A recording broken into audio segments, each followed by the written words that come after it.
আপনাদেরকে একটি বিষয় জানিয়ে রাখি, এই যে জঙ্গলগুলো দেখছেন, এই যে আল, ঠিক আছে? তো এই আলের এই যে এইখানটায়, হ্যাঁ, এই যে সামনের এইখানটায় কিন্তু আমি স্প্রে করেছি ঘাস সহ স্প্রে করেছি, আপনাদেরকে দেখাতে পারিনি।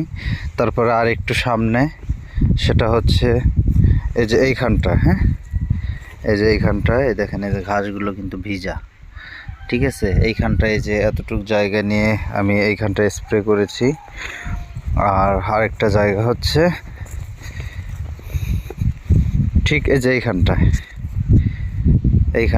অর্থাৎ এই যে এই জমিটার এই যে এইখানটায় আমি স্প্রে করেছি।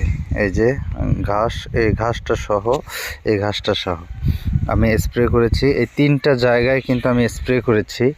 তো দেখা যাক, আমি আগাছার থেকে বেশিরভাগ প্রয়োগ করেছি আমার এই গাড়া যে ঘাসগুলো, এই ঘাসগুলোতে।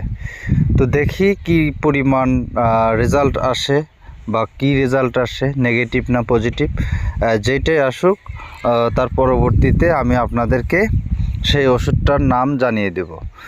আর আরেকটা বিষয় জানিয়ে রাখি, আমার ভিডিও করার মানুষ না থাকার কারণে আমি আপনাদেরকে দেখাতে পারিনি স্প্রেটা করা।